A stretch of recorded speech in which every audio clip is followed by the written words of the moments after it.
보면은 하나님께서 노아에게 방주로 들어가라 라고 하시면서 이런 말씀을 하십니다.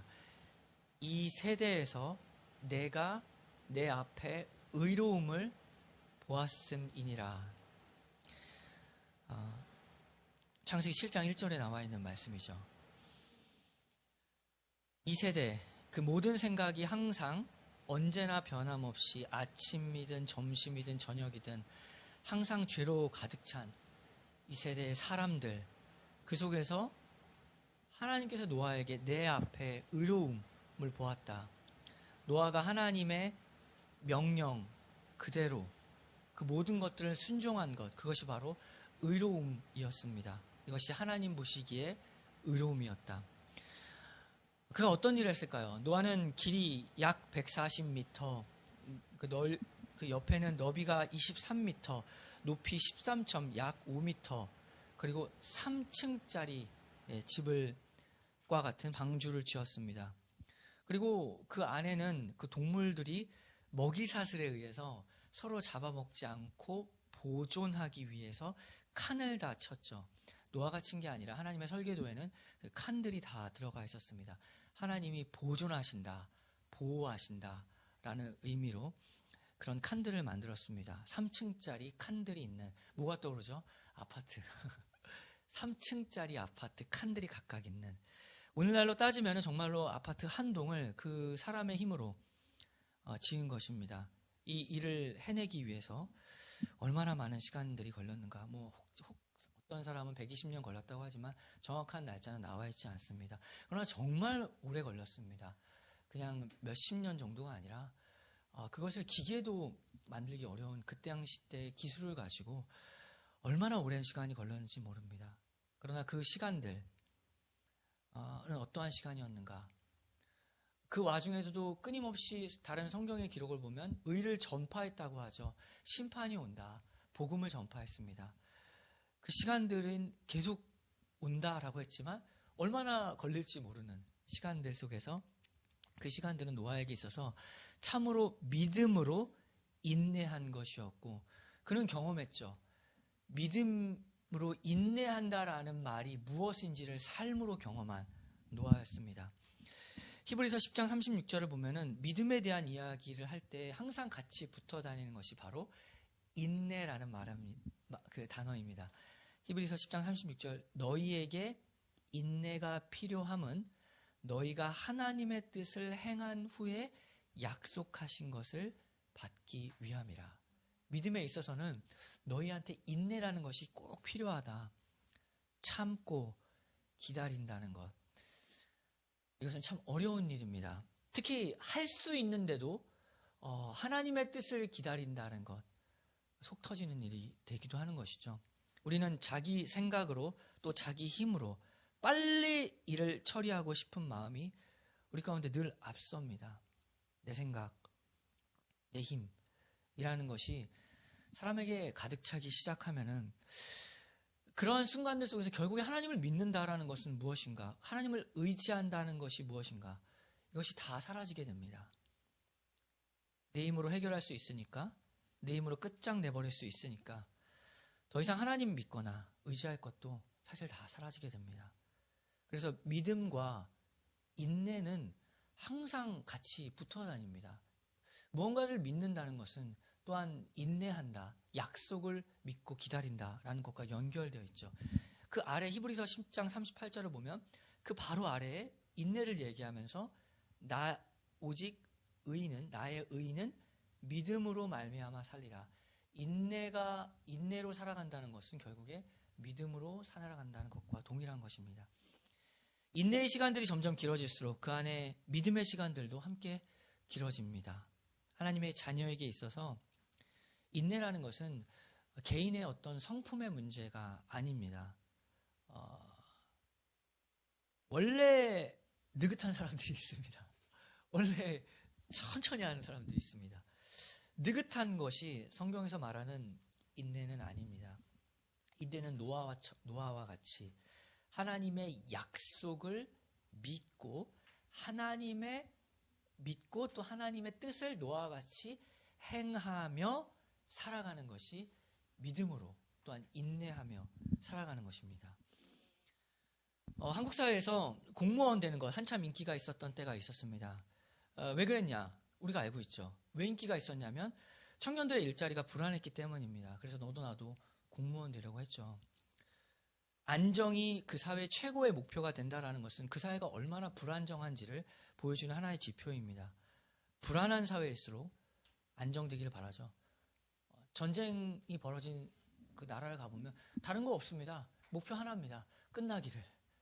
어떤 비전이나 꿈을 찾기 이전에 그냥 끝나기를, 안정되기를만 바라는 것입니다. 그만큼 불안하면 그만큼 안정을 찾게 되어 있습니다. 그러나 지금은 공무원 되려는 인기가 다소 시들해졌죠.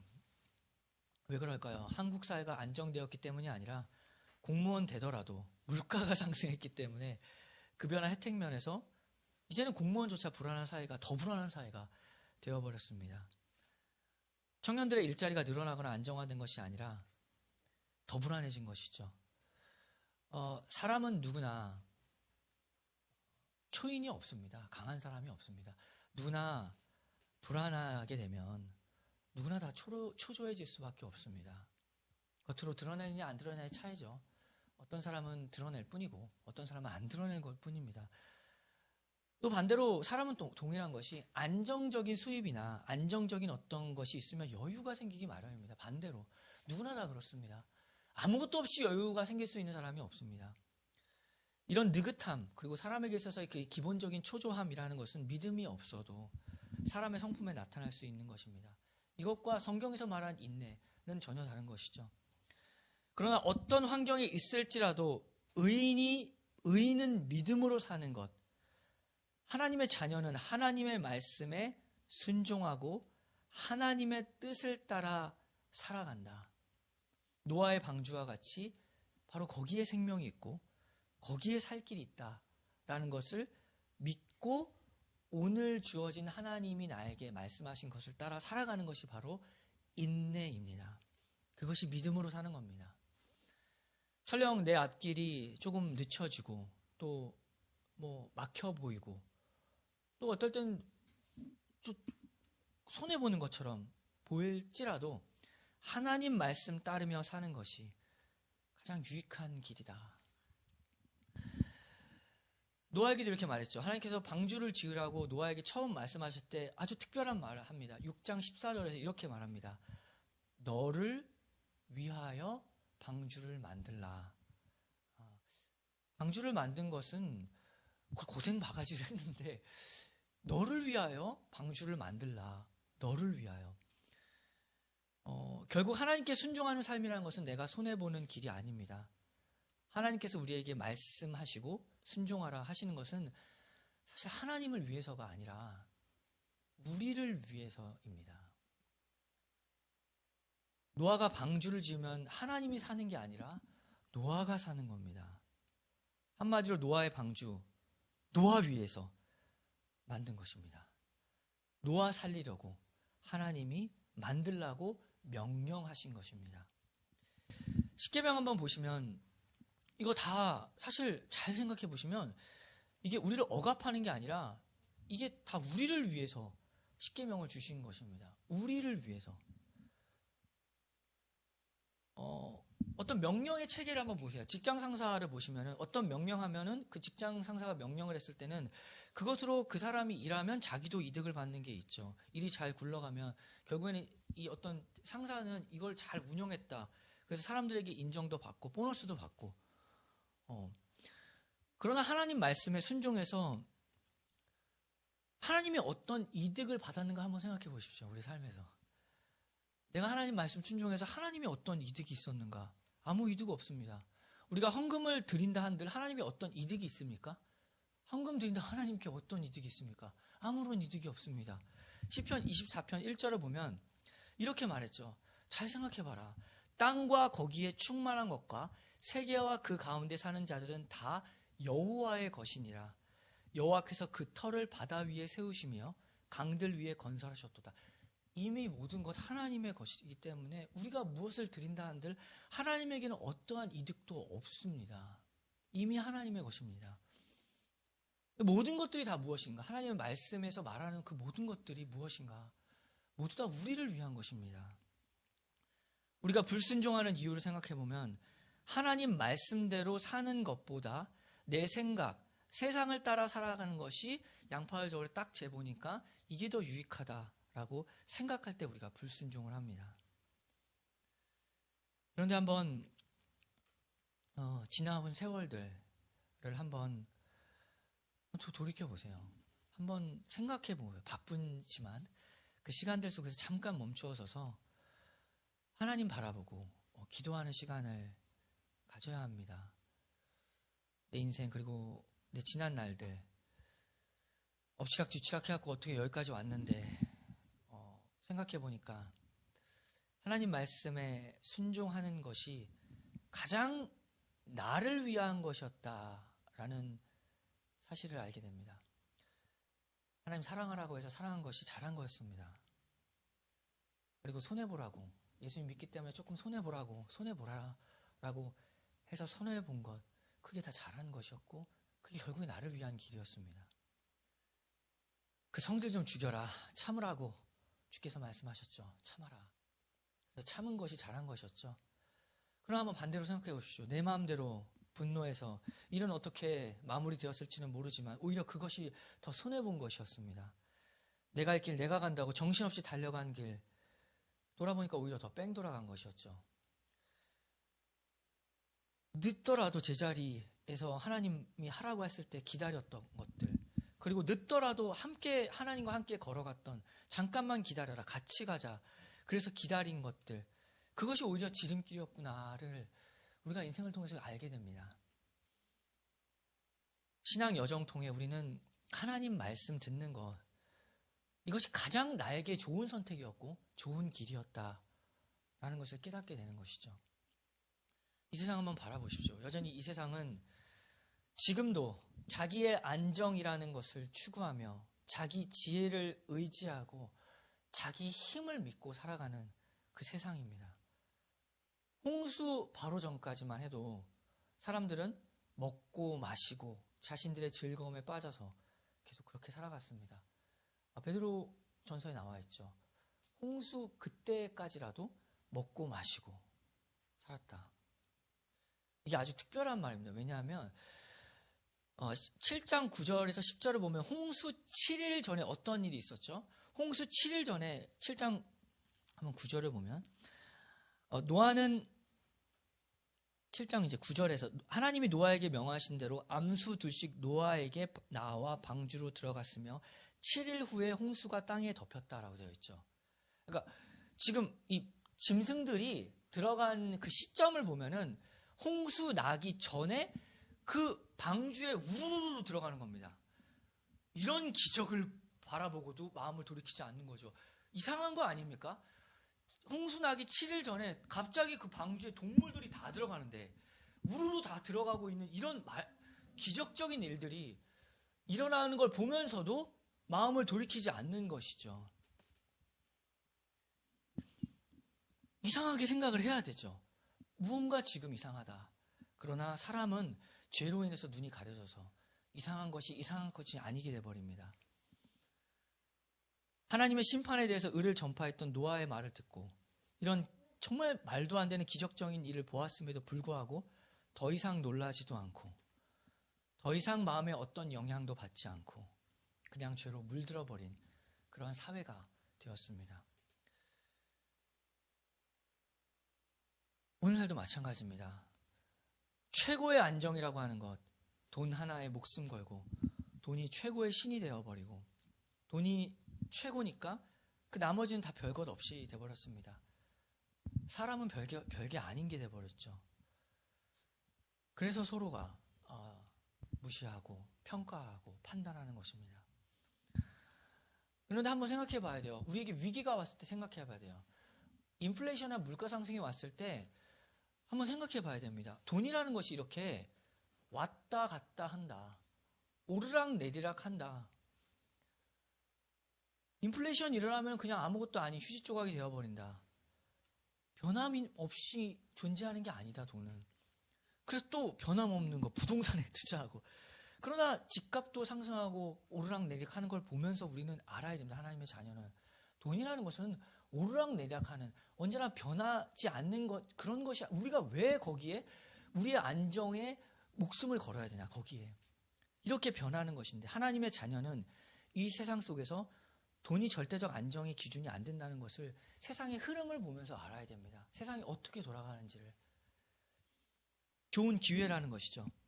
그러면 우리는 무엇으로 살아가는가? 이 세상 속에서 그때나 지금이나, 노아의 때나 지금이나 마찬가지입니다. 오직 의인은 믿음으로 산다. 하나님의 때가 이르면 그때 하나님이 이루신다. 비록 우리 눈에는 더디게 보일지라도 하나님의 자녀는 하나님의 때에 하나님이 이루실 것을 믿고 방주를 지어가는 것, 순종하며 살아가는 것. 그때가 이르면 결국에는 하나님이 일하십니다. 창세기 7장 15절을 보면 물을 생명의 기운이 있는 육체가 둘씩 노아에게 나와 방주로 들어갔으니 들어간 것들은 모든 것의 암수라. 하나님이 그에게 명하신 대로 들어가매 여호와께서 그를 들여보내고 문을 닫으시니라. 이제 마침내 하나님의 때가 되었습니다. 마침내 홍수로 인한 심판의 시간이 되었고, 하나님께서는 어떻게 하냐면 노아가 방주에 탄 것을 확인하고 눈으로, 그리고 하나님이 직접 그 방주의 문을 닫으셨습니다. 방주의 문은 노아가 닫은 게 아니죠. 하나님이 직접 닫으셨다라고 되어 있습니다. 하나님의 때 하나님이 이제는 일하시죠. 하나님의 때가 되면 하나님이 친히 나셔서 일하십니다. 방주를 설계하시고 노아와 함께 일하시고 친히 방주의 문을 닫으신 것도 하나님이십니다. 그 방주의 문이 의미하는 바는 굉장히 크죠. 그 문을 닫았다. 그러면 이제는 닫힌 문이 된 겁니다. 그래서 그 문 밖은 심판이고 문 안은 구원입니다. 그 경계선을 하나님이 딱 경계선을, 그 문을 닫으신 겁니다. 다른 사람에게 이제 더 이상 기회가 없습니다. 문이 닫혔습니다. 하나님 문을 닫으셨습니다. 차단하시고 심판하십니다. 그러나 그 문이 닫혔다는 것은 그 물로부터 노아를 보호하신다라는 것이죠. 오늘날도 여전히 마찬가지입니다. 오늘날에도 노아의 방주와 마찬가지로 우리에게 구원의 문이 누구인가? 우리의 생명의 문이 누구인가? 그분이 바로 예수 그리스도이십니다. 예수님 안에는 구원이 있고 예수님 밖에는 심판이 있습니다. 요한복음 10장 9절을 보면 예수님께서 이렇게 말씀하셨죠. 내가 문이니 누구든지 나로 말미암아 들어가면 구원을 받고 또는 들어가며 나오며 꼴을 얻으리라. 예수 그리스도께서 우리의 구원의 문이 되십니다. 그리고 또 특별한 말이죠. 구원의 문인데 또는 들어가며 나오며 꼴을 얻으리라. 예수님 안에 있으면 들어가든 나오든 우리는 양식을 얻습니다. 어느 쪽에 있든지 우리는 예수님을 통해서 왔다 갔다 할지라도, 우리의 출입이 어떠할지라도 주님 안에 있으면 우리가 주님으로부터 양식을 얻는다. 하나님의 자녀 예수님 안에서 살아가면 들어와도 복을 받고 또 나가도 복을 받습니다. 그 말이 무슨 말이죠? 어떠한 환경에도 흔들리지 않고 예수 그리스도 안에 있으면 복이다라는 겁니다. 어떠한 나가든 바뀌든.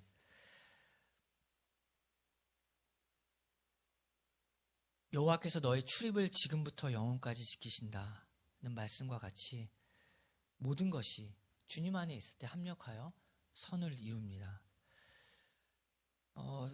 때때로 우리의 인생의 문이 닫히고 우리의 삶에서 막막한 순간들이 찾아옵니다. 여러 번.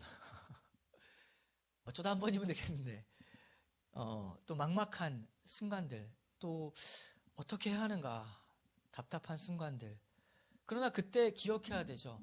나의 인생의 문이 닫혔을 때 기억해야 됩니다. 그 문 닫으신 분 하나님이십니다. 근데 그 문 여시는 분도 하나님이십니다.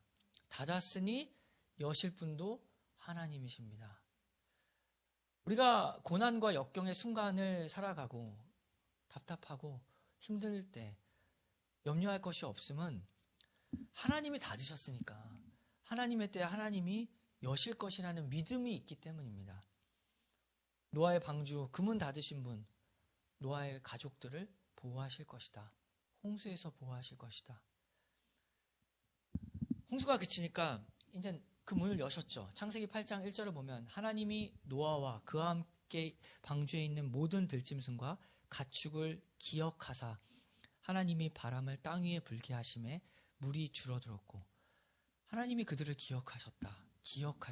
아주 구체적인 표현이죠. 모를 리가 없죠. 근데 굳이 그 표현을 썼다는 것은 정말 기억하고 있었다를 강조하는 겁니다. 아니, 세상에 노아 가족밖에 없는데 왜 기억을 못하겠어요? 하나님이, 전지전능하신 하나님이. 그러나 너희들을 내가 기억하고 있다. 기억하고 있고 지금까지 기억하고 있다 하는 강조하는 표현. 하나님이 우리를 놓치는 순간이 하나도 없습니다. 하나님 까먹었나? 내 왜 이렇게 안 되지? 전혀 그럴 일이 없다는 거죠. 함께 하셨습니다. 그리고 기억하셨습니다. 그리고 이제 그 문을 나가라. 그 문에서 나와라. 이제는 나가라. 하나님이 여신 문, 발걸음을 옮겨라. 노아는 어떻게 했죠? 닫을 때도 순종하고 또 열 때도 순종했습니다. 우리는 미래를 알지 못합니다. 앞으로 인생길에서 어떠한 일들이 우리에게 펼쳐질지 미래도 모르고, 사실 내 앞길을 내가 함부로 판단해서 절망하거나 또한 판단할 것이 없습니다. 우리는 모릅니다. 그러나 하나님이 아는 것 한 가지는 무엇이냐면 노아에게 지금 나가라는 말씀이 주어졌다는 사실이죠. 먼 미래 어떻게 될지 모르지만 분명한 거 한 가지는 지금 내가 걸어가야 할 말씀은 주어집니다. 믿음이라는 것이 막막한 게 아닙니다. 그냥 아무것도 모르고 가는 게 아니라 알고 가는 겁니다. 바로 앞길에 있는 하나님의 말씀은 우리에게 늘 주어집니다. 손을 내미신다고요. 저기는 보이지 않지만 바로 앞길은 하나님이 늘 말씀해 주십니다. 막막하지 않고 분명한 것이죠. 믿음이란 분명한 것이지 막막한 것이 아닙니다. 늘 주어지며 말씀이 주어지며 성령님이 인도하십니다. 잡아서 우리를 데리고 가시는 하나님의 말씀이 있다. 인도가 있다. 우리 그거 바라보고 순종함으로 살아갑니다. 노아도 마찬가지였죠. 막막한 게 아닙니다. 노아에겐 현실이었고 분명했습니다. 오직 믿음으로 살아간다. 주께서 주시는 말씀, 지금 이 순간 나에게 주어지는 그 말씀 내가 순종하고 살아가리라. 순종하는 교회, 또 흔들리지도 말고 또 하나님이 주시는 확신을 가지고 염려할 것 없습니다. 근심할 것도 없이 주어진 대로 하나님께서 인도하시는 거 꽉 붙잡고 걸어가는 교회, 그래서 맡기신 주님의 사명 감당하는 교회, 그러한 시냇물 교회 되기를 기도합니다.